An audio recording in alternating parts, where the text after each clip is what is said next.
Something strange is happening in the forests of Africa. Chimpanzees are doing things no one has seen them do before.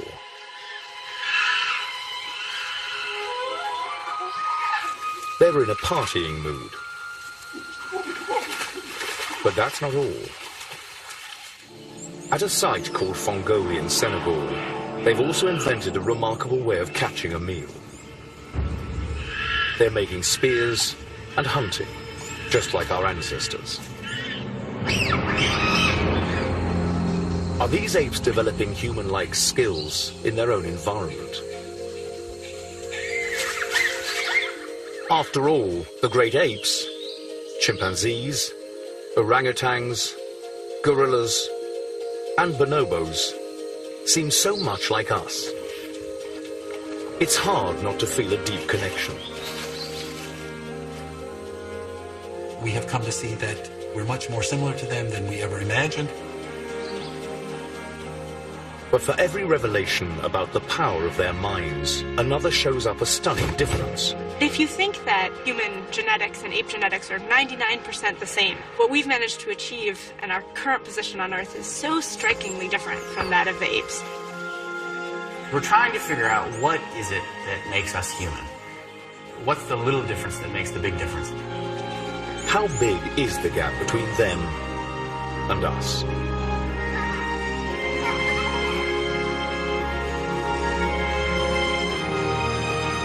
What's holding them back?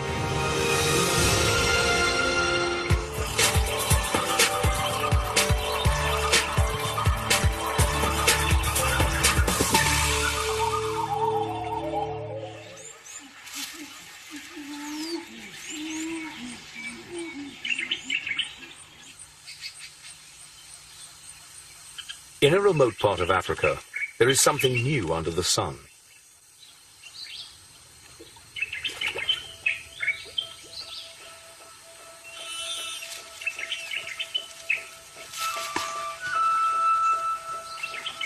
Our closest living relatives are getting bold.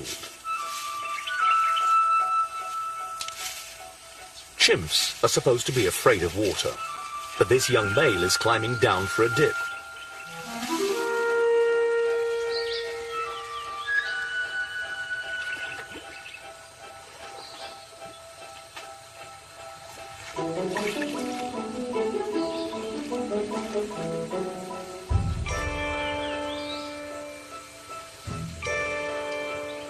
He keeps a hand on the natural safety line as he overcomes his fear.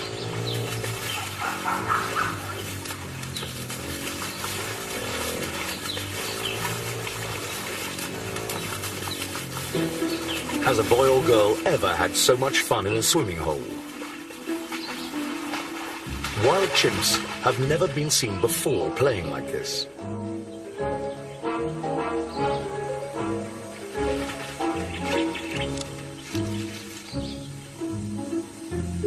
At Fongoli in Senegal, anthropologist Jill Preetz and psychologist Andrew Whiten are getting an extraordinary glimpse of chimp emotions. The personality of a chimpanzee is extremely excitable. I've hardly ever seen a facial expression like that. I mean, that was extreme excitement to the stage of kind of losing control. It's not merely just to cool off. I mean, the juveniles have fun. I mean, they play in the water. They play a lot in the water.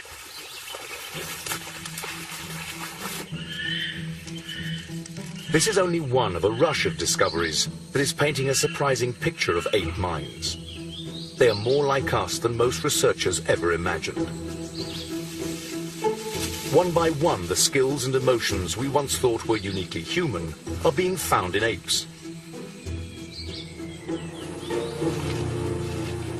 Still, specific mental gaps, the little differences that make the big difference, will ultimately explain why we study them and not the other way around.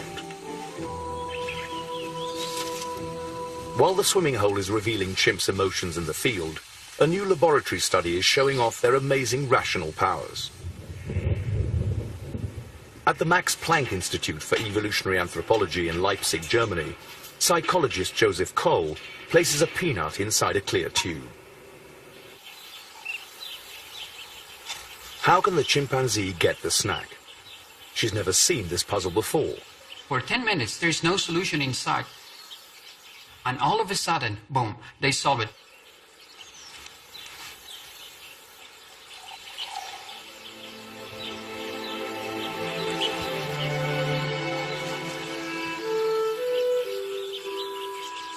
They have to understand that they can use the water as a tool.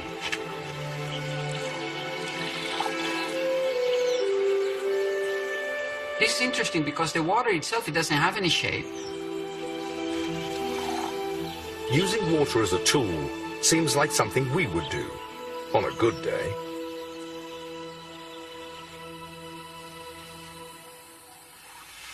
Another tool is being put to remarkable use by wild chimps in their quest for a meal.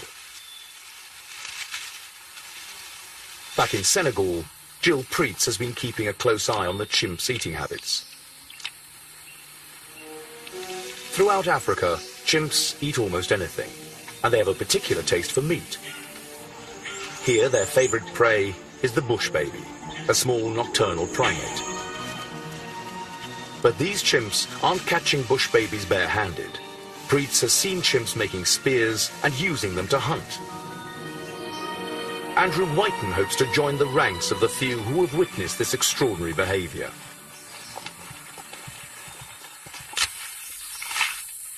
To make a spear, a chimp starts by breaking off a branch, then sharpening the tip. All in the quest to catch a bush baby in its daytime sleeping hollow. So the next step would be that the chimp would approach the cavity and sometimes look in, take the tool, jab forcefully into the cavity multiple times. It may not be ice pick sharp, but when driven by an arm up to 5 times as strong as a human's, it's a potentially lethal weapon. They always either sniff it or lick it when they withdraw the tool. What they may do is actually break open the entire cavity, and if they're lucky, find a bush baby inside. Break, strip, sharpen, stab. These chimps take a series of distinct steps in a carefully premeditated hunt. Preetz and Whiten are closing in on the answers.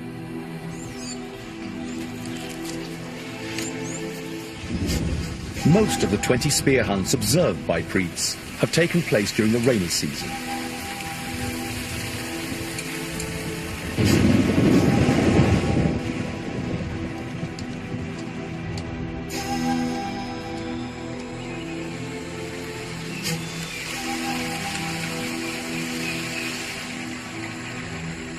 Over time, she's seen every stage of the kill.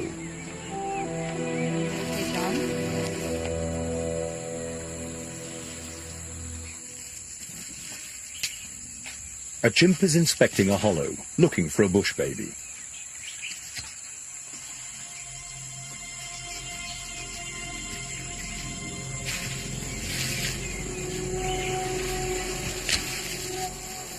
She breaks off a branch and makes a spear.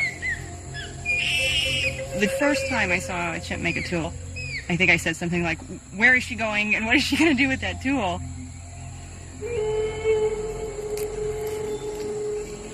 She nibbles the tip to sharpen it.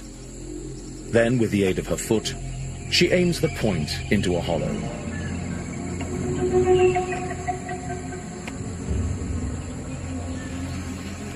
Preetz has made a landmark discovery. Never before has any non-human species been known to routinely make and use deadly weapons. So what does spear hunting reveal about how chimpanzees think? Preetz and her team have seen about half of the chimps here brandishing weapons, which means spear hunting has spread. Preetz and her team have seen about half of the chimps here brandishing weapons, which means spear hunting has spread through much of the group. That seems natural to us, but generating ideas and sharing technologies is one scientific definition of culture. For Whiten, culture includes the human arts, from beer to Beethoven, but it also covers the rudimentary traditions of ape societies.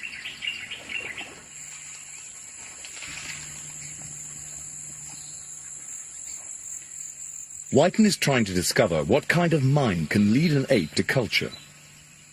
Young watch their parents, sometimes very intently, and over the following months and years, they acquire that behaviour. So you have to be able to copy. To prove that one ape can copy another, a student of Andrew Whiten's devised an experiment. At the University of Texas, Antoine Spiteri has built a kind of slot machine for apes. He loads it with a grape.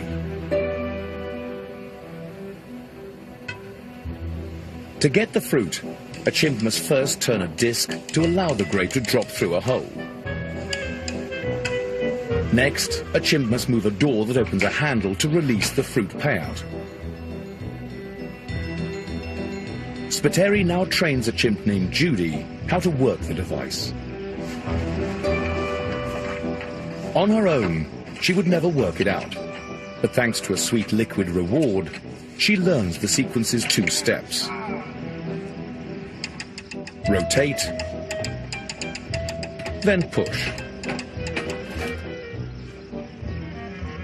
Next, Judy's group mates enter. Spiteri wants to know if, just by watching, the spectators will learn the technique.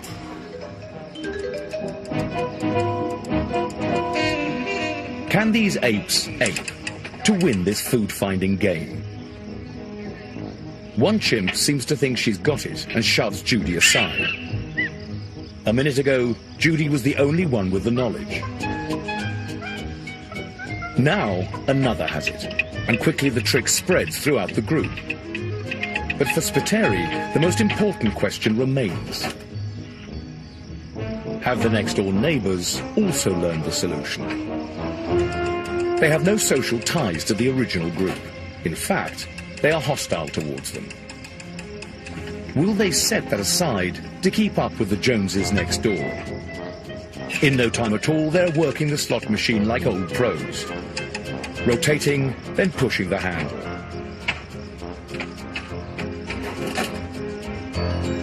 Learning by imitation is an essential skill for culture, and culture, along with the complex thoughts and emotions behind it, was long believed to be uniquely human.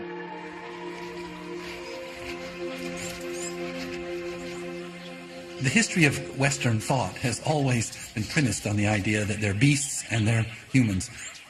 And humans are touched by the spark of God, and beasts are just beasts. Something of a revolution came in 1960, when a young researcher with support from the National Geographic Society set up camp in Tanzania. Jane Goodall observed that chimp emotions seem much like our own, especially the tenacious bond between mother and baby.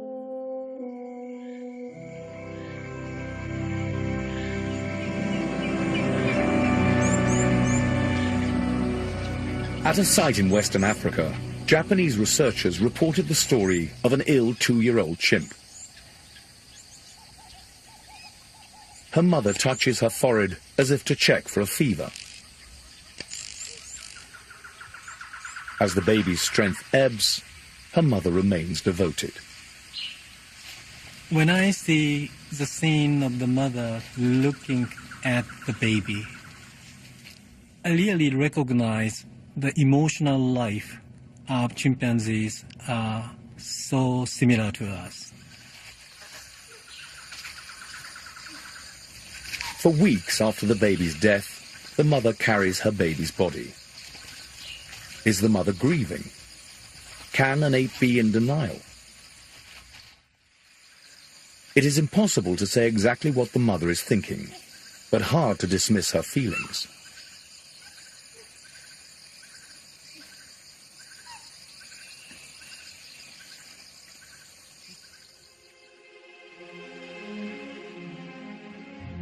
Putting ape emotions on the map was just one of Goodall's accomplishments. She also found powerful evidence of their intelligence. Goodall was the first to report chimps making and using tools, in this case, to fish for termites.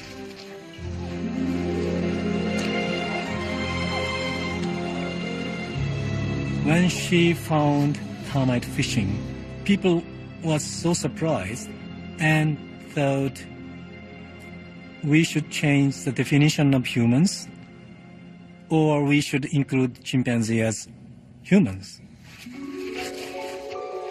What Goodall couldn't have known was that at a place called Gualugo, other chimps had an even more sophisticated way to catch termites.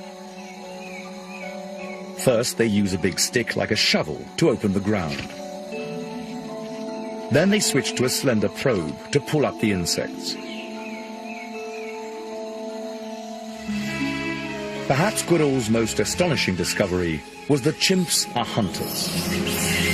She watched a troop catching colobus monkeys by hand. Although no one has established that they coordinate their efforts, the chimps appear to be cooperating. And cooperation is, after all, one of the key drivers of human culture. Could apes speed up their culture by working together?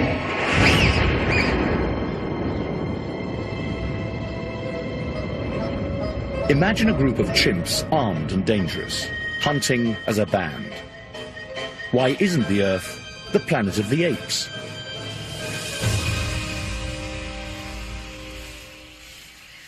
Do apes even have the capacity to cooperate? A series of new studies reveals the rudiments of teamwork in the great apes. But they still come up short. In an experiment at the Great Ape Research Institute in Japan, a chimp knows that food is hidden under a stone. Researchers replace it with a heavier stone.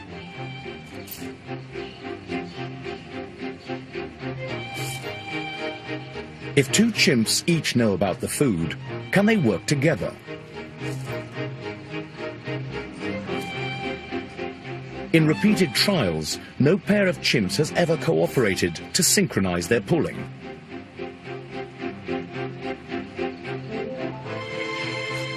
If one chimp is replaced with a person, the other animal still doesn't collaborate, at first.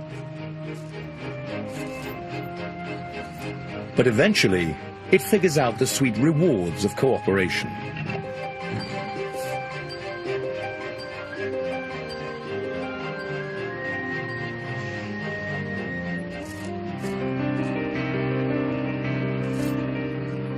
Ultimately, the chimp learns to ask for a helping hand.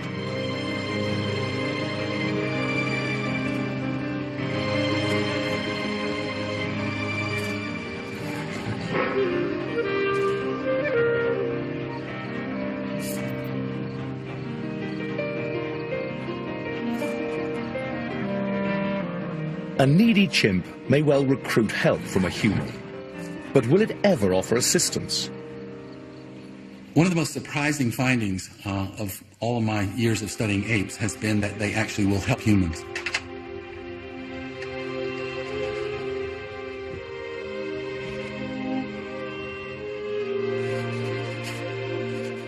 If you're reaching for an out-of-reach object, if they understand what your goal is, then they will help you. Of course, if you've dropped your banana, you can forget it. You won't be getting it back. Chimps can understand what someone else wants. One study shows that they can even interpret another's actions as good or bad. In Leipzig, Germany, a chimpanzee is about to receive a tray of food. At the same time, he's given a rope under the platform. He can pull at any time to collapse the platform and end the experiment.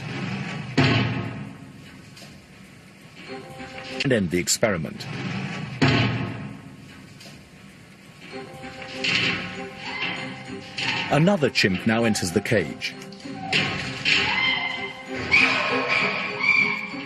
This chimp is free to pull a second rope on top of the tray.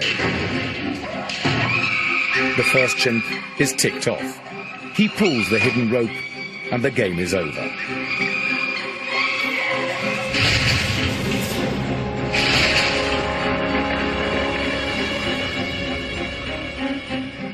Was he generally outraged or taking specific revenge on the thief?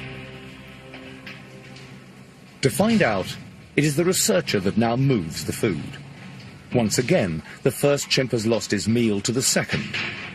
All that has changed is who is responsible. In trials where the researcher moves the food, the first chimp is much less likely to crash the platform. That would punish an innocent chimp.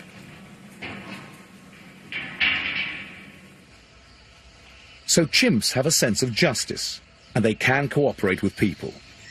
Can they collaborate spontaneously with each other? Researchers place fruit on a board just out of a chimpanzee's reach. The chimps are behind bars to keep them from the food, and because they can be impulsive, strong and dangerous. When a solo chimp can reach both ends of a rope, it hauls them in and gets all the food. But on some trials, the ends are too far apart. If the chimp pulls just one end, the rope unthreads. The chimp has another option. He can unlock a door to bring in a helper who has been watching.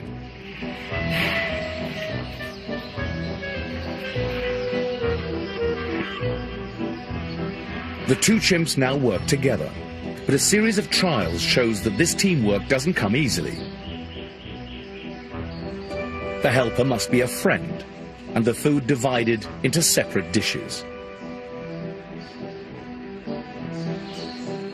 Can a more loving ape cooperate better? At Lola Yabonobo Sanctuary in the Congo, victims of the pet trade are raised by human mothers. When these bonobos grow up, they will spend their days outdoors becoming savvy about life in the forest. Bonobos are the most social of the great apes, and in their groups, all friends are friends with benefits. A simple way to diffuse tension. Calmer than chimps, how do bonobos fare in the cooperation test? Food is placed in a central shared well. Okay, ready? 1, 2, 3. All the food is in the same dish, so it's very easy for one individual to bump the other individual out of the way and steal it all. Okay, Nikasi. Okay, 1, 2, 3, go! It takes the bonobos a while to get on task. But soon they get the hang of it.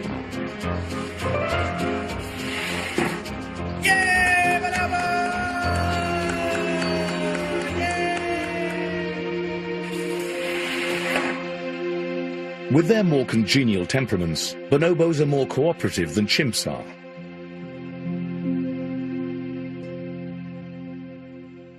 In fact, bonobos may take cooperation even further. When a young male died at the center in Japan, workers tried to remove his body. The staff decided to use sticks and try to move the bonobo towards a door. They mounted an incredible defense of this body that surprised everybody and was extremely moving.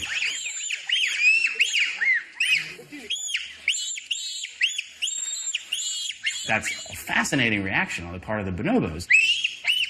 They were not related to that individual, and yet they took extreme risks to protect his body. As they fend off the humans, it seems as if they are cooperating. But what does it take to work together? Are they comparing the number of staff to their own troops? Can they calculate at all?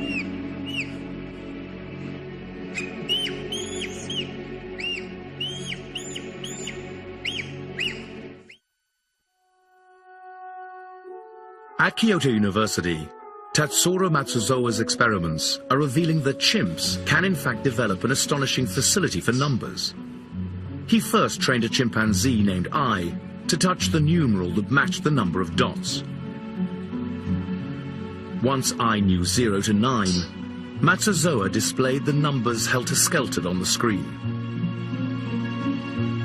I quickly learned to touch them in ascending order.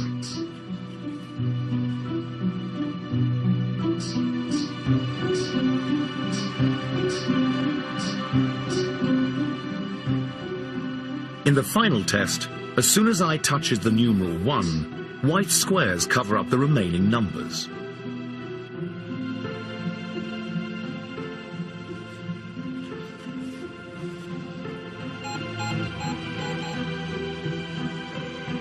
Can the chimp possibly remember all the numbers and their locations and touch them in order?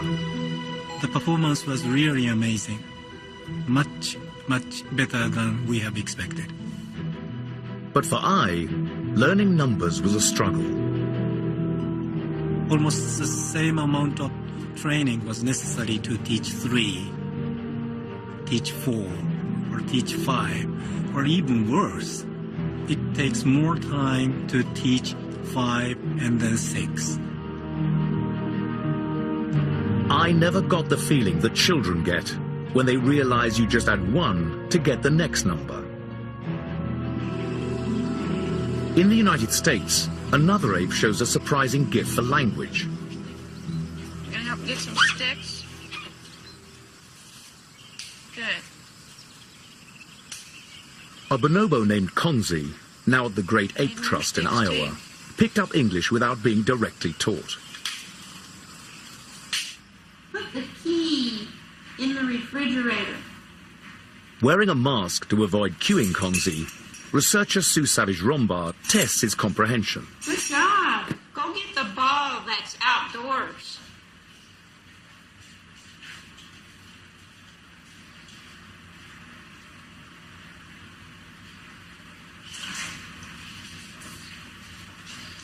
Very nice. Thank you, Konzi.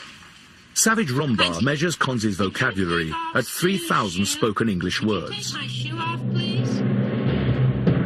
While apes can master words and numbers, other research shows that something else is limiting their cooperation.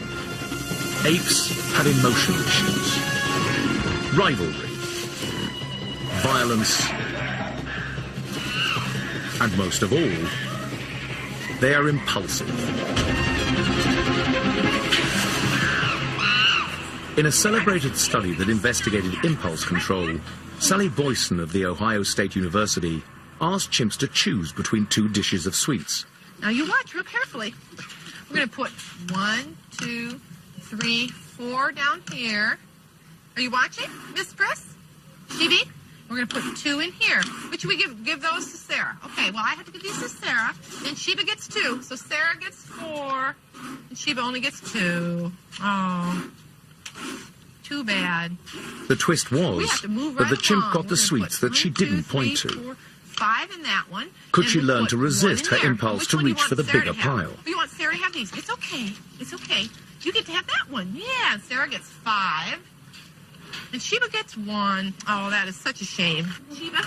Amazingly, in the study, chimps never overcame their greedy urges. They always reached for more, and so ended up with less. See? Impulse studies have also been run on humans. In a classic experiment of the 1970s, a researcher gives a 4-year-old a simple choice. So if you wait for me to get back, I'll give you this bowl with all of these gummy bears, okay? But if you can't wait, you can push that button like this, and then I'll come back, and you can have this bowl with just this one gummy bear, okay? Okay? Okay, I'll be right back.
According to an inconclusive but intriguing study, the longer the children resisted temptation, the higher their school test results would be years later.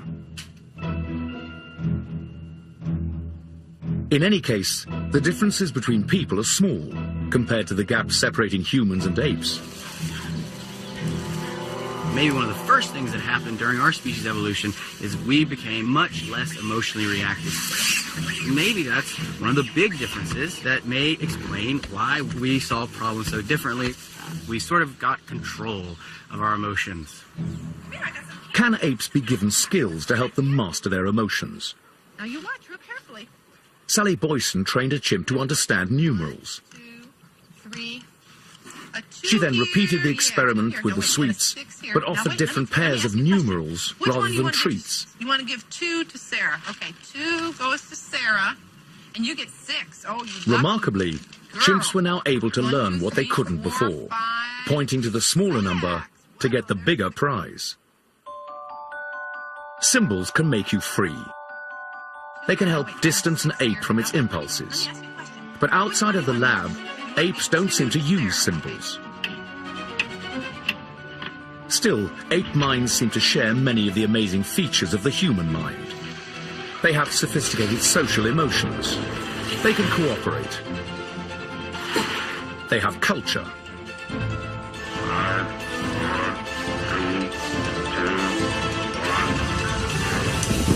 Their mental rocket is on the launch pad. Why isn't it taking off?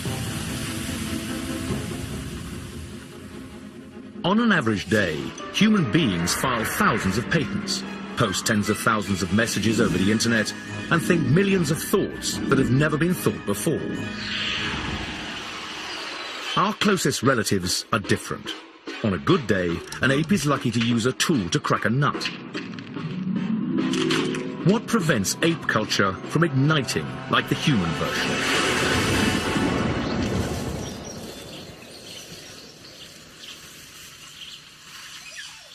Recent studies that compare the human and ape mind are revealing something surprising.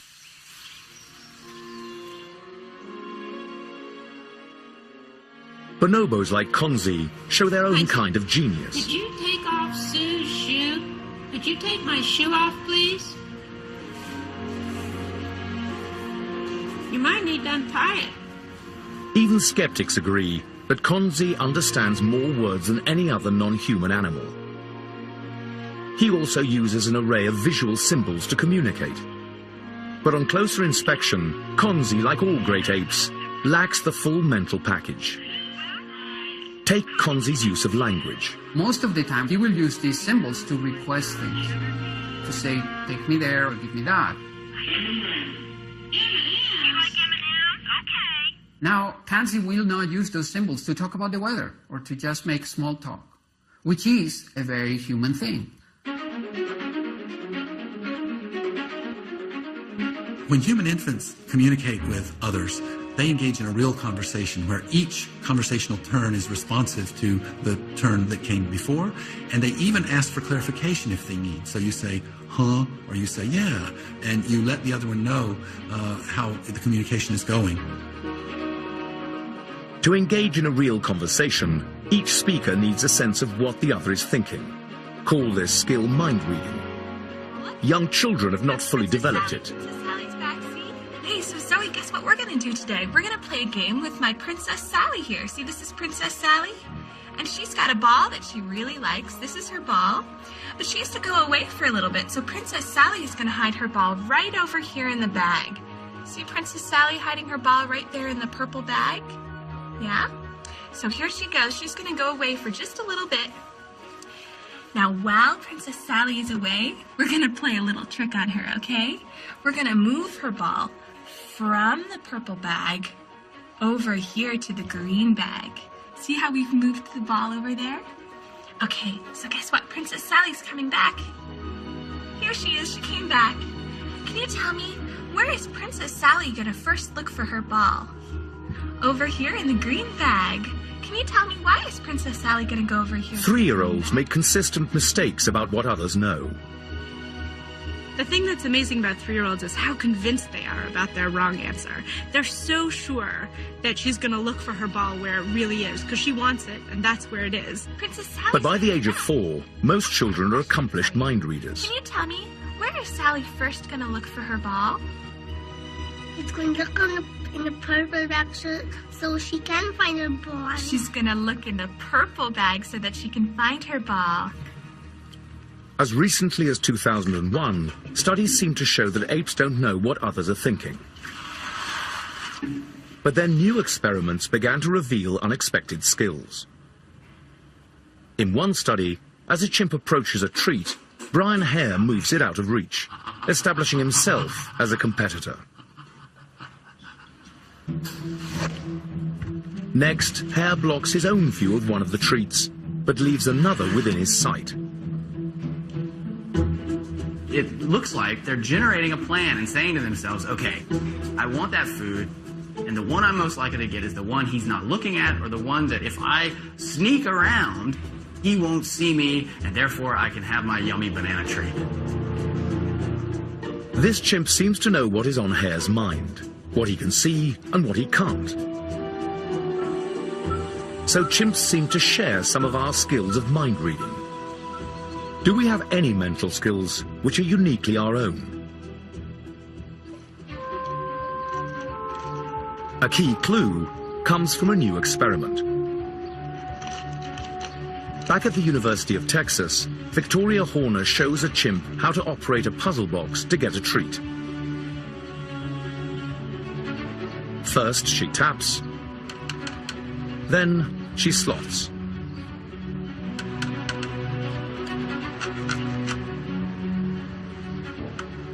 Next, she pokes.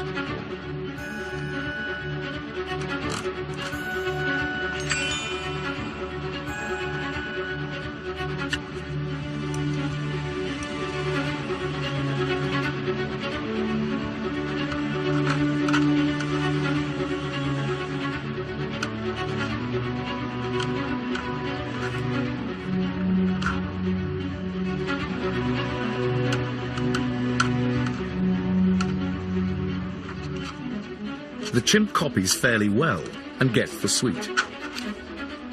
This game we're going to play is about this special box I brought, all right?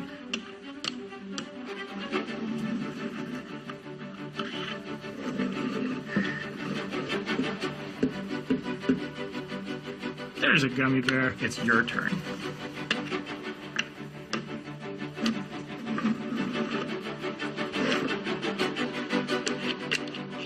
Children copy the actions much as the chimps did. Oh, you got him. All right, there's a gummy bear. Good job. The second box that I show the chimpanzees is this one, and it's identical to the opaque box, except that it's made out of material which is see-through. Only now is it obvious that the tapping and poking don't achieve a thing. The box has a false ceiling.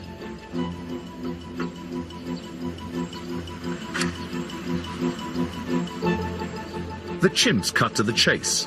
They skip the needless steps. For the apes, it is all about the treat. What this study... They skip the needless steps. For the apes, it is all about the treat. What this study shows is that apes don't just mindlessly ape. They also understand something more about cause and effect.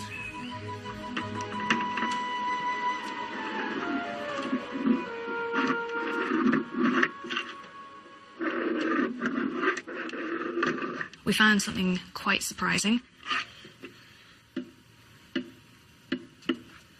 The children were predisposed to copy, even when it meant that they were doing something that was really rather silly. So this seems a little like the chimps are outsmarting the kids in this particular study. There he is. You got him out. Why do children imitate slavishly? The root of the children's behavior is the fact that they view me as a grown-up, possibly as a teacher. That children expect to be taught is a vital difference. While apes can copy, most researchers believe that they do not teach each other. Learning from someone else is the fastest way to get a new idea.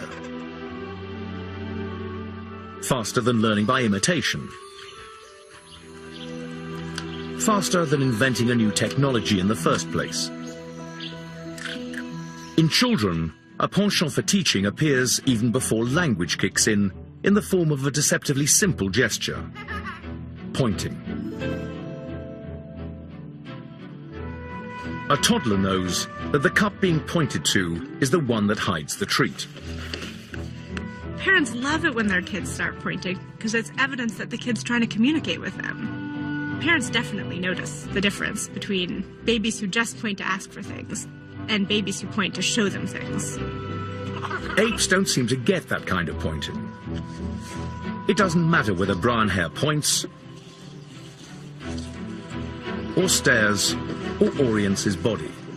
This young bonobo is unaware that he is trying to communicate. They were clueless at using the information. Even after lots and lots of trials, they didn't use the information I provided them, and it was a big surprise to everybody. Where's his car? Right there. Pointing relies on a particular mental skill. A little difference that makes a big difference. Whenever I point, I'm actually directing your attention towards a third object, and you have to understand that my attention is on that object, and that I'm asking you now to attend to the same object. Yeah. So there's sort of a triangle between us and the object. This mental skill, this triangle, turbocharges teamwork. What you'll see with the human mother and baby is that the mother is constantly trying to show the baby what to do, and the baby is trying to tune in to what the mother wants. And so you have a full triangle of mother and baby and the thing in the environment that they're trying to work on.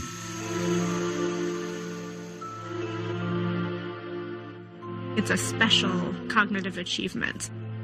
Yeah, that's right. We know. Yeah. For some reason, kids do this naturally almost immediately. And curiously, apes can't get into that. At the moment, we have no evidence that apes have shared goals based on shared commitments. They do things together, they coordinate their actions together, but they don't have a shared commitment to a shared goal. The triangle is the core skill that makes teaching possible. Humans have it, apes seem to lack it.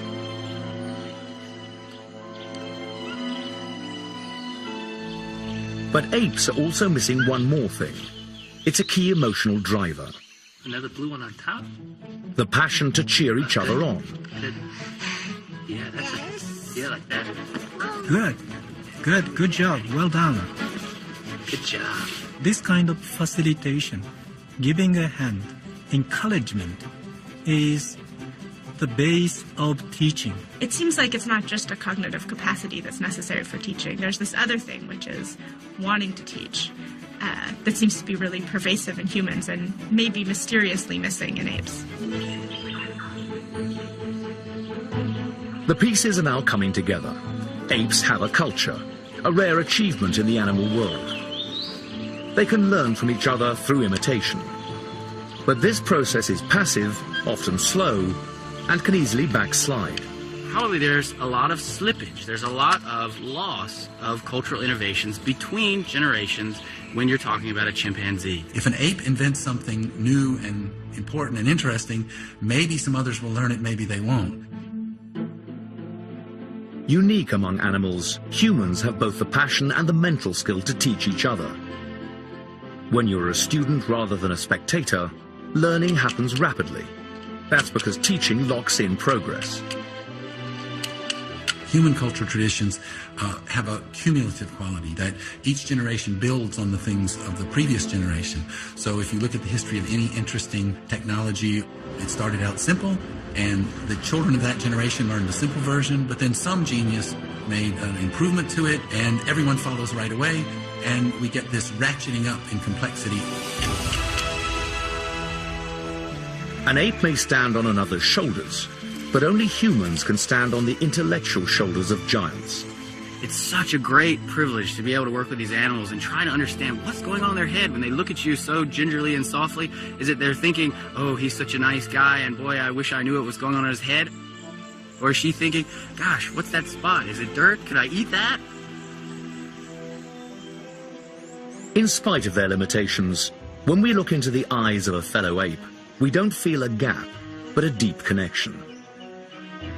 We can't resist a chimp reaching out for help, or a group of unrelated bonobos rallying to the defense of another, or a mother refusing to let go of her dead baby.